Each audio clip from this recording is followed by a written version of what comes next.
Common sense alert.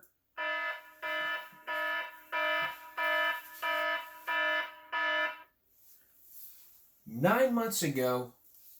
Now, before we get started here, y'all might be thinking, don't you do Throwback Thursday on the GMB YouTube channel? Well, we're going to go backwards because I talked about this issue on the GMB YouTube channel.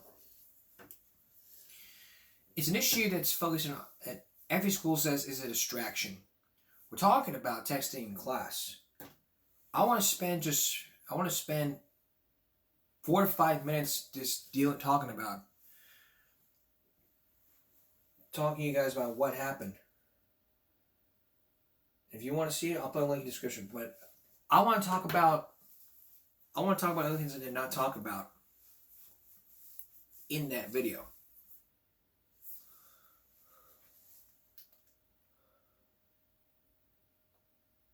I mean, we're focusing on the $15. We focused in on cell phone policies. We focused in on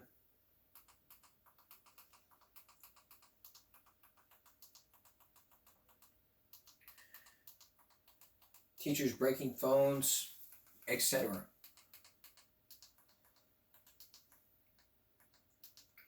But the one video we have not focused in on, and I want to spend 4 to 5 minutes. I want to spend 4, 5, or 10 minutes talking about this. I mean, think about this. Here's a question: what would you do if your teacher says that he or she hasn't had enough of you being on your phone, so you get a jammer? So he gets a jammer, starts jamming the phone. It's like what happened 7 years ago in Tampa Bay, Florida, where a teacher was suspended after he jammed the phone. Let's take a look.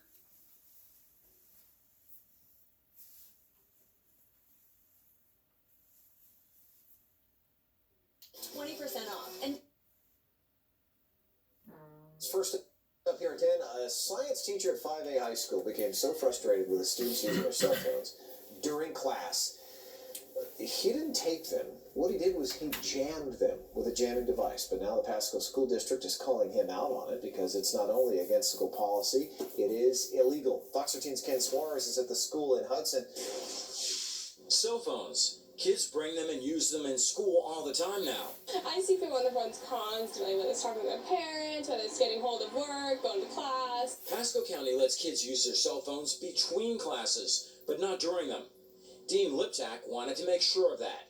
He used a jammer so that his students' phones wouldn't work during his science class. Liptak wrote this letter to the district. In part it reads, "My intent for using the device was to keep students academically focused on schoolwork. It's counterproductive to stop instruction and lose academic focus when I have to tell a student to put his or her cell phone away." 5A administrators finally realized what was going on when Verizon called and said the jammer was affecting a nearby cell tower and messing up cell phones in the surrounding neighborhood. That can be dangerous. If someone needed to call 911 in the school or in the vicinity, they may not have been able to get through. It could have been a life or death situation. There could have been law enforcement in the area that were not receiving signals. That's why using a jammer is illegal. Liptak could have potentially been arrested by the sheriff's office. He wasn't. However, the school suspended him for 5 days. I think the action might have been a little harsh on the teacher as far as to suspend them for that long a period, but rules are rules. Donald Walker agrees. I think it should be a write-up. District officials say they took Liptak's entire record into consideration when they made the call to suspend him. Liptak has been disciplined before this. He used an example of throwing a baby out of a window to calculate how long it would take for it to hit the ground. Another instance, according to the district, where he made a bad call. Even though local law enforcement is not going to charge his teacher, the FCC could be a totally different matter. They can charge you up to $100,000, possibly even more than that, if they catch you using a jammer. Mark? Ken Suarez reporting for us. Ken, thanks. So now here's where the common sense goes into play.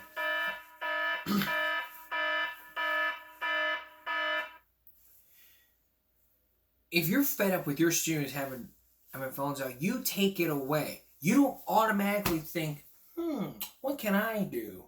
I know, I'll go get a jammer. I'll go get a jammer and jam the phones. I don't care if it's a nearby tower. You may write to the school district and they may say, okay, so-and-so, this and this. I mean, what if somebody had to get a hold of 911? That teacher there would have probably said, I don't care if you reach 911. I want my students focusing academically. And hey, I get it. I understand completely. You don't want your students to be academically distracted. I understand. You can put it in a box. You can put it in a container. You can have those little lock things. You can do whatever you want. You may even have a no cell phone rule. Like we talked, like on the video on our last episode 9 months ago. 9 months ago on the GBU show, we talked about texting in class. We talked about the BYOD, bring your own device, which happened here in Flower Bluff. Now it's to where teachers can only give students permission to take out their phone if the teacher gives them permission. If the teacher doesn't give them permission, then okay.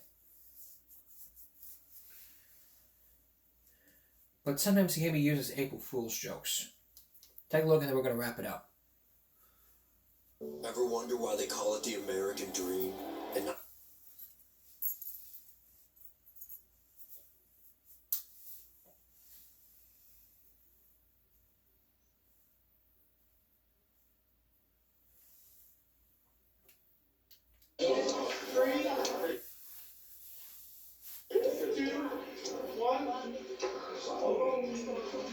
Okay, so we got a long weekend, so that's pretty sweet. I hope you have a really good vacation.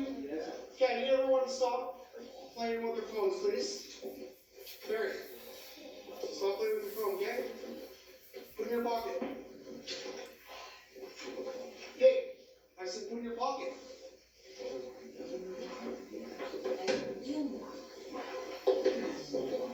I'm so tired of you guys. You're playing with your phones when we're talking. You can give us 2 or 3 minutes to talk without playing your phones, okay? You want to play with your phone, Barry? Here, play with this. Play with that. No. You want to play with that now, Barry? I broke your phone because you're not listening. No, I'm not going to buy you another phone.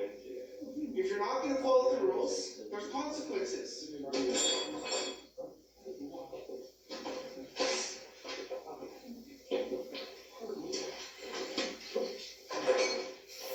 April Fools! April Fools, everybody! April Fools! Alright, there ain't no common sense in there. If it's a prank, it's a prank. So, that's all I want to share with you for the... Give me my phone. I'm not playing with you like I'm not playing with you. And another thing for you, like 8 years ago, a student attacked teacher because of a phone. Take a look. Give me my phone. I'm not playing with you like I'm not playing with you.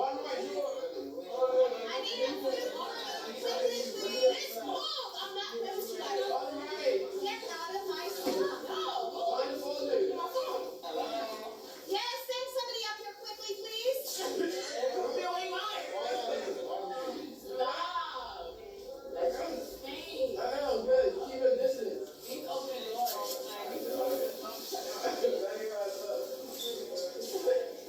Stay in. I'm going to this thing.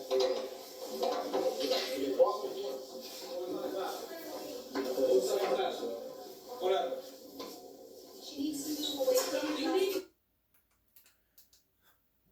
So where's the common sense in all this? That was just part one of that video.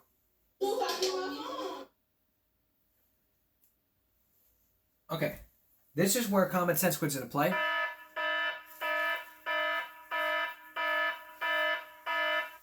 If the teacher takes away the phone, you do not have the right to ask for it back. If the teacher says you can have it back after class, you wait till after class. If the teacher says you can have it back at the end of the school day, you wait till the school bell, you wait till the end of the day, you go to the classroom, you ask for the phone. That's it. You don't go in there and say, hey, give back my phone. I'll start taking your dick. Hey. I'm glad the teacher did what she did. Called for help. That's a big step. So, that's all I wanted to share with you. The real Throwback Thursday is going to happen today. Today is Throwback Thursday. We're going to be focusing on fast food, on health code violations, critical violations. That's on this week's. I'm going to save it for next Thursday, but we're going to do it today. I'll see you shortly.